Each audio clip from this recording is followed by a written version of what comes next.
What's going on, wrestling fans? It's I, Steve Fall, and welcome to 10 Count. On today's edition, I am talking to a man who is a thirsty man. It's Crowbar. How are you doing today? I'm doing okay. How are you doing, man?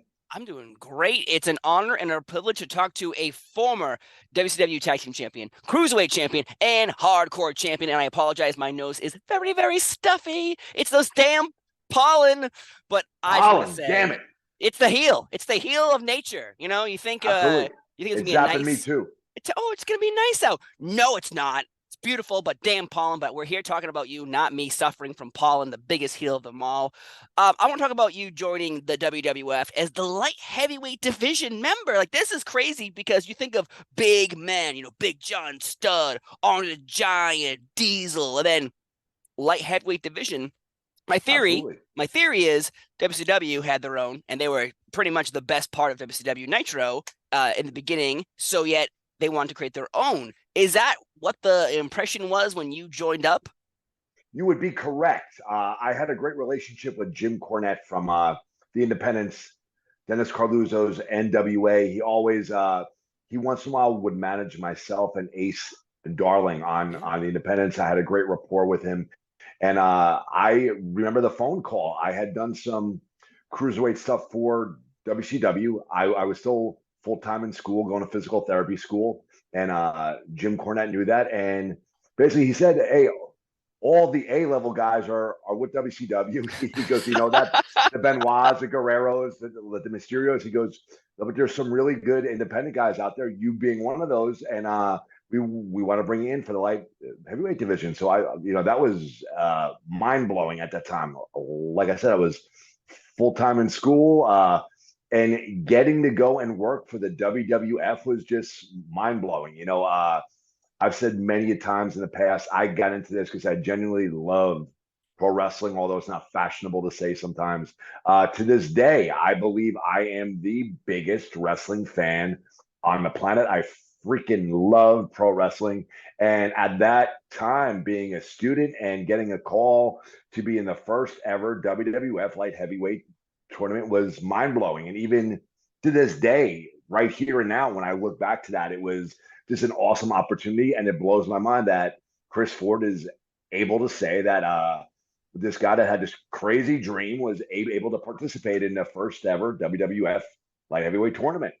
That's funny though that Jim Cornette's like, listen, all the good guys are taking him. No, but you're good. Yes, You're good too. You're good too. yes. Shit, I didn't mean to say that first sentence. Nah, But he's fantastic. yeah, Jim Cornette is probably one of the best, smartest minds in the business. And when he was doing commentary for NWA, and then they fired him because social media does its thing. It was very unfortunate to see him step away because his mind, every dark side of the ring, he's involved with, and he has so much knowledge, many decades of knowledge. So Absolutely. I love the fact that he was the one who called you. But that sentence that you And he's described, and outside of that, he's the guy that's done so much for my career. I'm nothing but grateful, have nothing but love for Jim Cornette. yeah, many wrestlers I've interviewed have said the same exact thing, that they were very supportive. And the problem is, it's like as any news story goes, bad news travels faster than good news. So you saying, Sure. "Oh, what a great guy, he helped me out." Well, if you said Jim Cornette, punched me in the stomach because he told me I like Pepsi over Coke, then that'd be like, "Oh my God, headlines, Pepsi versus Coke, the war to end all." But yeah, that's cool to hear that because, eventually after that light heavyweight division, it kind of felt like it flopped because the tournament sounded great. It came out great, but then they had Scott Putski trying to get involved, big burly man. And you're like, but Just Takumi didn't fit. Shinobu and, Aguila and Papi Chulo and I guess Gilbert Super eventually. Crazy was there. Yeah. Super crazy, Super yep. Crazy was there too. Yep. So there's a few people there who stood out, but it was never, it felt like no matter what, you're like, we want this, but are you going to invest in it? Like, are you going to put a lot of effort into this? It felt like randomly They it would show up. they had some Scott Taylor great too. talent. They had some great talent. Scott Taylor being one of those Yeah. two. And you saw some great matches, but they never put the time or energy into it that WCW put into their cruiserweights. Yeah. Therefore, you never had the same result. Yes. At 100%. the end of the day, mind blowing that I was even Right. a Of part of course. it. So that was cool. Yeah, you can appreciate the you being there, but from the outside looking in, from people who are watching, we're like, listen, I know you like Ahmed Johnson. I know you're promoting, Undertaker, but what about these damn light heavyweights? Like, I love them so much. But eventually, you did join WCW after this, and you got to work with Yes. David Flair, you got to work with Daffney, Terry Funk, so many great people. Let's talk about David Flair for a second, because the minute we've been trying to get this interview going for a while, it just our schedule has never matched up. My number one question always is how much pressure do you feel when you're, hey, by the way, oh, welcome to WCW. Oh, thanks so much. It's good to be here. By the way, you're going to be with David Flair, Ric Flair's son. That's a lot of pressure.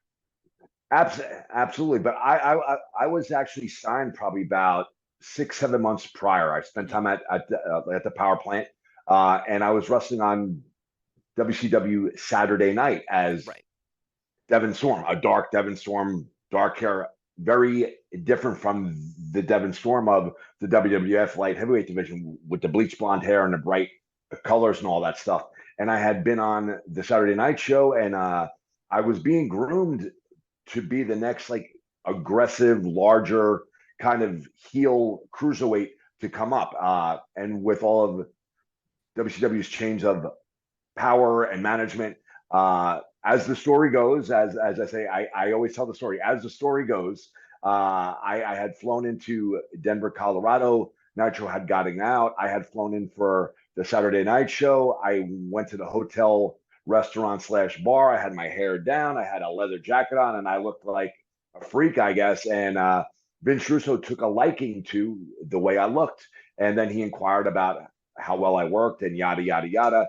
And at that time, David Flair was on all the main shows. Not a very strong in ring performer, but for whatever reason, if you go back and look and do the research, he was popping a rating. People loved watching crazy David Flair stalk women and act crazy and whack people with a crowbar and all this crazy stuff he was doing.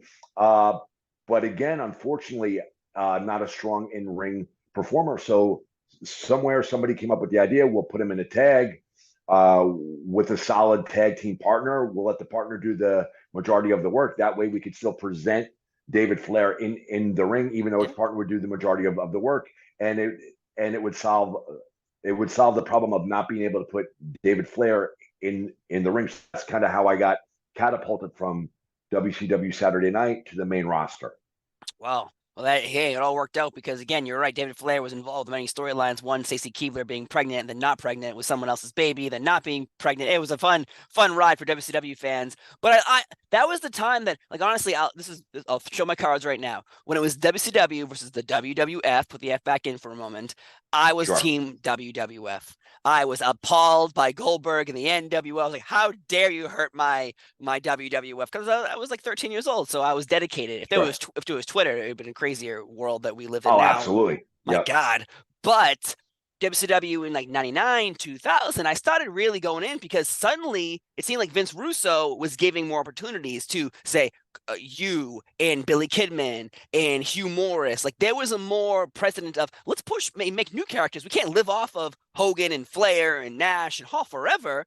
And so did you feel like you with David Flair was working out because eventually, again, you're in storylines every single week?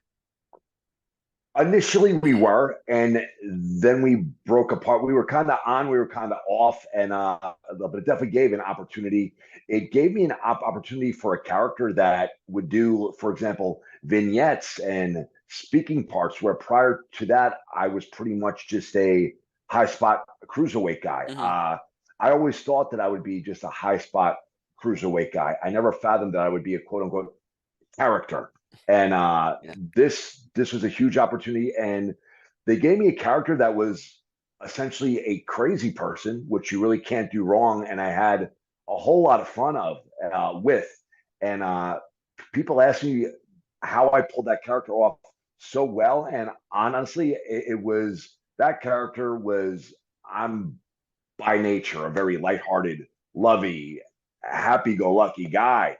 If you look at that crazy smile in the eyes, that's the Crowbar is really just Chris Ford having a great time being on WCW, something that he never thought he would do, and enjoying being a character. If you really pick apart, if you psychoanalyze that character, that is me just enjoying the hell out of being a professional wrestler for a major company. And I'm not ashamed to say it. No, again, WCW was doing great business, and then eventually bought out. But you also worked with Terry Funk in WCW over the Hardcore Championship, and I know he's one of your idols. So Absolutely. that's got to be again a pinch yourself moment because And you already worked the light heavyweight division in WWF. Now you're in WCW. Now you are working with Terry Funk, at Starcade, which was the last arcade, WCW's right? version of WrestleMania. That was WCW's version of WrestleMania. So, one of my favorite matches of all time is Flair Funk, the New York Knockout. Oh yeah. I Quit match. That was a hardcore match before hardcore was actually a coined term. And that match blew me away. I loved it. Always loved it. I followed Terry as he went through ECW and always aware of what he was doing. I was always a huge Terry Funk fan. So fast forward to that year, I'm in a program wrestling Terry Funk over the hardcore belt at Starcade, which is their version of WrestleMania. I mean, kid in a candy store moment, not afraid to say it. I mean, it was just mind blowing. Again, like the light heavyweight division, mind blowing to this day. Extremely grateful and just blown away by it. It's just cool shit stuff. What did you learn from Terry? You can swear, it's okay. What did you learn Uh, from Terry? Because again, he's so knowledgeable, and sometimes I imagine he wants to share, and maybe sometimes he doesn't want to share. Like, what did he share with you? uh, One thing I could always remember from Terry, we spoke on and off throughout the run, but one of the things you could find the interview somewhere. They asked Terry Funk why he still does what he does, and it was so simple. Do you recall this? They asked Terry Funk why, at however old he is, he's still doing it. Do you remember the answer or no? I do not remember the answer. There's many Terry Funk promos where he's Real asked simple. how No, old he is. this is actually like a shoot promo, and they said, "Why, at however old you are you still doing it?" And his answer was, "Because it's fun." And I totally relate to that in this day and age. I mean, I'm not trying to be snarky or whatever. I have my physical therapy degree for 25 years. I have my own business, wife, kids, family in every way, shape, or form, in every position that's there that I could walk away and have fun.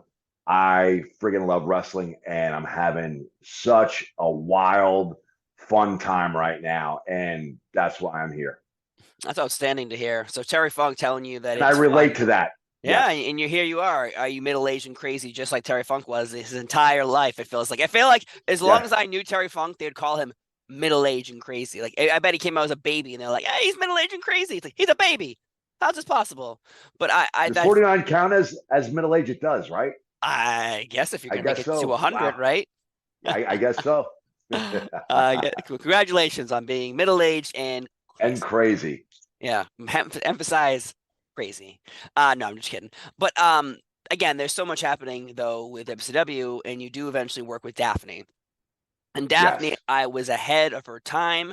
I feel like she'll Way never ahead. Oh my never God. gonna get the credit she deserves. I feel like in the realm of like Lito is looked at as the Miss Extreme, but in WCW, even in TNA, Daphne's run in both those companies, she's going above and beyond thumbtacks, chairs, ladders. Like she's not doing the simple things. She's going above and beyond. Yeah. And I think she's one of the unforgotten wrestlers, which I think we should celebrate her more often because of how influential she was to so many women. Because unfortunately, in September 1st of 2021, she passed away. And on that day, it was like suddenly this flood of love on Twitter for her more so than ever before. And that was great to see. But unfortunately, she wasn't still here to get that. And I wish we were able to share with how much we love her. And how did you feel, obviously, about her working with WCW and unfortunately her passing? I loved working with her in WCW. There was a time when we worked together. There was a time when it was me, her, and David. And people often ask, "What was it like?" And we were three kids just having a great time. Mm. We were three young adults having a great time. We traveled together often. I had learned that she had like a gymnastics background. When I heard that, I said, "Okay, okay, let's start throwing in some spots. Let's try a Frankensteiner. Let's try a jumping Frankensteiner. Let's try a tornado DDT. So we started, me and Shane Helm started helping her out with certain high spots that would just enhance the matches we did. And if you go back, they were put in just the right spots, and she looked fantastic doing them. And the crowd loved her. There were several towns that were college towns. And I remember vividly coming out, and Crowbar and Daffney were over with that audience, that crazy college younger audience. And she just had this very, very unique personality. This character, like the goth thing, was starting to become more and more popular. She was ahead of that curve. Yeah. She always had a new shirt with a new saying. She went to wig. She put a lot of effort into her character and what she wanted to be. And outside of that, she also put a lot of effort into her in ring. Learning moves, learning to wrestle, and that continued far after WCW when she went on the TNA and to I believe she was in Ring of On, Ring of Honor for a while as well. She was just very much into her character, her moves. She was a workhorse. She worked very, very hard. And near the end, we actually communicated very, very often during the pandemic. I was doing these timeless promos. Because of my job, I couldn't go to shows. If you come back to New Jersey, you would have to quarantine for 2 weeks. That would have shut down my physical therapy practice if I can't go to work. So I went to the whole with the promo, and she was integral. She was a huge part of giving advice, criticisms, and ideas for this character. So we stayed very, very close up until the end. She was again, she'll be missed, and I think that Absolute angel. Yep. yeah, again, she, I think, needs to be acknowledged more often as being an influencer in the wrestling world, especially with going above and beyond than just the simple, bras and panty matches, things like that. Like, she was a killer in the ring. So, Daffney, we love you, and hopefully we get more love from her more often. Though, which is really bizarre, very bizarre, is you released from WCW before they're purchased by WWE in March of 2001. Yes. They're bought in March of 2001. What in the hell? Like, you brought up a hurricane, as a hurricane would say, what's up with that? I had gotten a call. I was told that I was released because I was making too much money, and I was not making a lot of money at all. So that was just the excuse, I'm sure. And at that time, it was just prior to the sale. It was at a time when Eric Bischoff was still going to buy the company with Fusion Media, or a company called something like that. And then it became the WWE. WWE eventually swooped in, they purchased it. I was told that I was fired, and then immediately Easy Money was hired, or something like that. I'm really not sure. I'm really not sure what was up with that. And but it's it was meant to happen. And at that time, it was a sad, unfortunate thing. But if I look back to the path that it put my life on, things really couldn't have turned out better. So it is what it is. I believe, not to sound preachy, God steers you in the direction you're meant to go in, and I have no complaints where I ended up. Of course, it's just so crazy to be like, all right, March 2001, WCW is purchased by the WWE. Wait a minute, let me look at this research I'm looking at. He was laid off in the same month. Like, this is craziness. It's bizarre. It's like, but again, all those people who were eventually hired from WCW, the people who actually lasted, very, you can count them on one hand probably, and Booker T's one of them off the top of my head. The rest of them, it's like, Hurricane is one of them, I guess, too. But a lot of it's like, well, it didn't really work out for those people, unfortunately. Sure. That's great to hear, though, that the path that happened, because I believe everything happens for a reason. And even bad things happen for reasons, and you're like, I don't know why this is happening to me or why this is going on, but eventually you see the light. Eventually, so thank you for sharing Absolutely. that. Really bizarre, though, because you suddenly appear back in like 2003 in the WWE, and it's like you're on like random velocities, you're on dark matches, and to me, you are a perfect Crowbar. The character Crowbar is a perfect addition to like a character-driven storyline. As you brought up earlier, get the smile, get the hair, you look a little crazy, you have a fucking Crowbar. Like, hello, like these are things that add up. So when you were brought in 2003 for a little while, what was the demeanor? Like, you're testing out waters here, or they're just like, hey, we need someone to come in? Prior to that time, I had a few dark matches. One with John Cena when he was still the prototype in Philadelphia. If anybody in the WWE headquarters has that video, I would love to have it. Wow. I wrestled Rick Fuller at the Hartford Civic Center, and I wrestled El Gran Apollo at Madison Square Garden, which blew my mind. Again, and at that time, a lot of insiders, a lot of the guys, I got great reactions for all three buildings, and a lot of the insiders were saying this guy's going to definitely get signed, and it just didn't happen. And then I stayed in shape. I kept doing independence, and then I got a call up to do the velocities and heats. But they were mostly glorified enhancement matches, and just nothing materialized. Hmm. At at that time, I had done that. I had did some work with TNA, but in real life, I had made the decision I have to protect myself and my own well-being.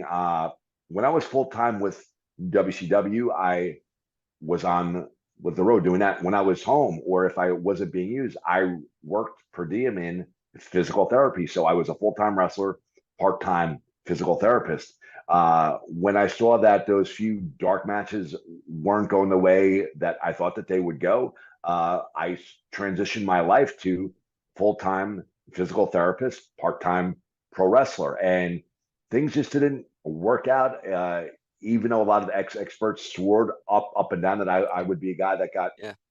picked up, but in hindsight, had I got picked up, I never would have met my lovely wife, who I still wrestle and work with, and we're together since 2001. We got two great kids. We have a healthcare facility, and so at that time, it was a very dark and confusing time because I really didn't know why it didn't happen. But when I look back in 2023, uh, things couldn't have worked out any better.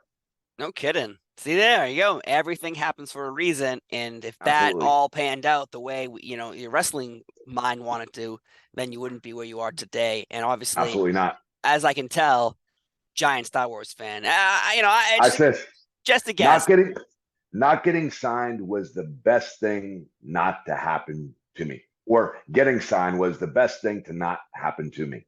Right. That's craziness. And a And huge Star Wars fan, yes. yes, Mercedes Monet, the current, as we talk right now, the IWGP Women's Champion, has appeared in a few episodes here and there. And I interviewed her I'm last. very jealous. I I'm interviewed her very last year jealous. about that, and I said, "What? We need a spinoff." Everyone, Disney Plus keeps trying to make all these shows and do Yes. spinoffs and team ups. Baby Groot, Mercedes Monet in the ring together. I think that's money. But anyways, I absolutely love the fact that you have all that Star Wars stuff because it's. I'll show you. Let's see it. There's Oh my Imperial God. Stormtrooper and Darth Vader in the corner. I don't know. Let me take you for a walk. Take me for a walk. Let's I'll take you for a see. little. There's some of my toys here. Oh man. Oh, good old same people in Greedo. Oh man, I love it. Look at that. Well, Darth Vader. Now, did you purchase these online or did you go to Las Vegas? Like, where the hell are you picking that up? you want me to give you the story? I'll Yeah, give you the story. And here's one of yeah. my. It's actually from the Clone Wars TV show, Darth Maul. Oh, what are they, prototypes? No, they're canon. In the Clone Wars animated series, Darth Maul comes back and he lives, and he has a spider body at first. Well, there you It's a go. great thing to check out. But when I had first gotten signed to WCW, there was this store by me called Big Entertainment. It was a memorabilia store. It was going out of business. Ooh. And I went, and the Stormtrooper was a floor model, and I believe the retail was like $5,000. It had some damage on it, which I'm not buying it to resell it. I knew it had a few scuffs and scratches. I got it for $250. And then Oh, I'm a very good friend. He's like family to me with Amish Roadkill from oh ECW, who does yeah, of a lot course. of a lot of eBay and collecting stuff. And there was another memorabilia spot. I'm giving away all my stuff here. And he drove by coming to my house, and Darth Vader was in the parking lot. And I'll try to do his voice. Hey, clown! They got Darth Vader out in the parking lot in August. It's 90 degrees out. They can't care too much about that fucking thing. So he goes, "You want it?" I go, I have no idea how to. He goes, "I'll do all the talking." So I got Darth Vader and Han Solo. Wow. Long story short, for $1,000 for both Wow. God. because of roadkill. Dude, Amish Road killed his beautiful beard and his wonderful hat and his tag team partner Danny Doring. So, And I love Danny Doring, also like family. oh And my a God. really cool fun fact.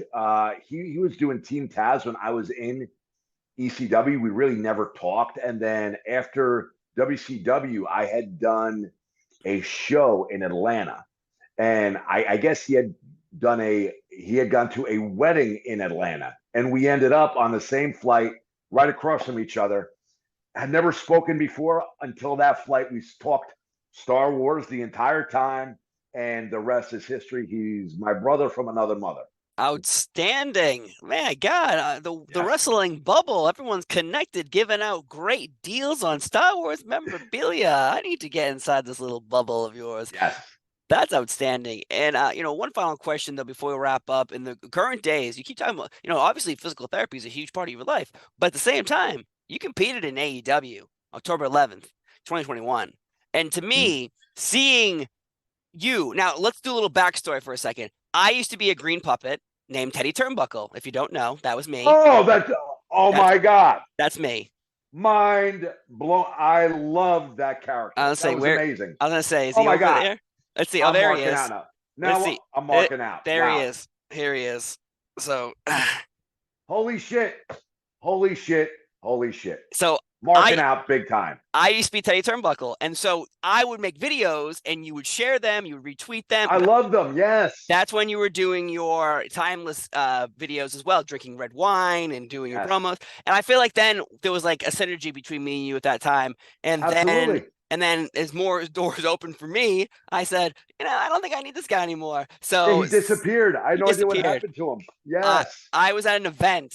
I don't know. I must have been at Ring of Honor. I was somewhere in LA during WrestleMania week, and some lady grabbed me. I'm in the line for like a popcorn. She's like, "You're Steve Fall, right?" I'm like, "Yeah." She's like, "You used to be Teddy Turnbuckle, right?" And I was like, "I was." And she's like, "Oh."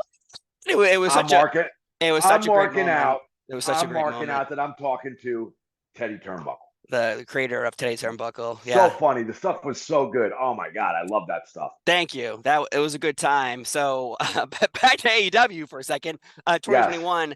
That is very interesting because you're on Dark. It's in Philly. You lost to Joey Janela, but at the same time, like, how did this come to be? Because for a long time, it felt like AEW, they still do randomly, we're like bringing in people, trying to help them, support them, give them a payday. Is that kind of what you were getting through the Uh, talent agency?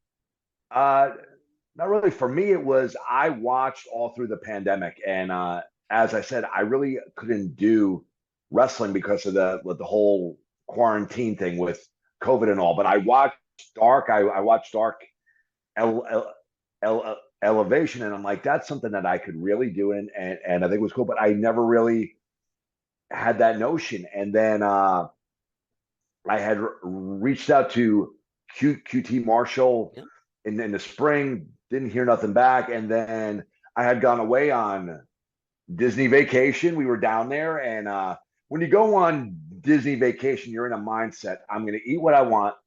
I'm going to drink what I want responsibly because there's kids there. So I will only let myself be in a state which I refer to as responsibly buzzed, but you're still in Disney and Yeah, you're going to man. enjoy yourself. You're going to throw caution to the wind. You might work out, you might not work out, whatever. And I get a text that QT Marshall said that they're going to bring me in the fall that because Joey wanted to work me. And Joey Janela is actually the guy I was honestly contemplating retirement in 2014. And a local promoter, Ricky Otazu, was running a show literally 3 minutes from my house. He goes, I want you to work with this guy, Joey Janela. He's upcoming. He's really good.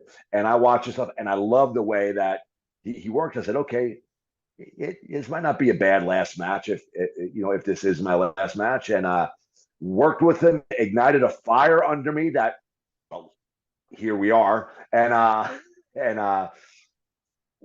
we had a series of really good matches. And as the story goes, Joey requested to work with me on Dark Elevation. And fast forward to the fall of 2021. Yep. There I was. Wow. And going back to Disney Vacation then became watching what I ate, watching what I drank, and hitting cardio at least once a day. They ruined your vacation. They ruined it. But I was so motivated and so thrilled, and I'm not afraid to say, it's at this point, I don't care what people think. It was a really cool, fun opportunity and something that I didn't expect would come my way. So it was really cool, and it was very motivational. I mean, like that and the New Japan match with this past fall are probably two highlights that got dropped in my lap that I never thought would happen, and I'm extremely grateful for it. And I had a great time doing.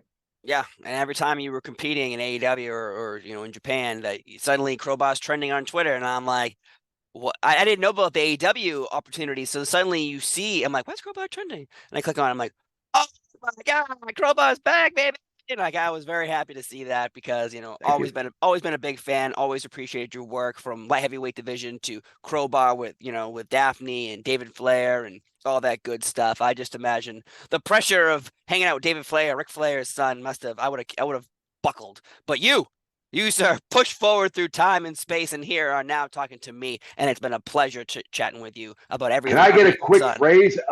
Can I get a quick phrase addressed to me from the one and only Teddy Turnbuckle? Oh my God, he has not been. Let me pop in years. This got to be it. This got to be the time. I was gonna say he hasn't been talked about in years. My kids beg for it, and I don't bring it up because my kids. My kids, please harass me. All right, damn you, Crowbar. Damn you to heck. What? Oh my God, where am I? I'm here. I'm back. I'm alive. Stupid human over there. Oh shit! Hey, Crowbar, what's going on, man? I love your Star Wars memorabilia. I'm gonna steal it when you're sleeping, but just kidding. I love you. You're the best. And David Flair, what a bitch, right? Just kidding. All right, I gotta go because my kids are gonna hear me do this voice and be like, "Hey, can he come upstairs and put me to bed?" And I say, "No, we can't." No, honor, privilege. No one. Honor, privilege. This is the best. You just exposed me. That made my night. That's awesome. You expose me. The world's gonna be like, wait a minute, that guy was Teddy Turnbuckle. But yes, I was Teddy Turnbuckle. But I gotta say, it's been a great time talking to Crowbar here on 10 Count. I've been Seafall. He's been Crowbar. I'm gonna go bury Teddy Turnbuckle in the backyard right now. Have a great day. We'll see you next time. Bye bye. Thank you.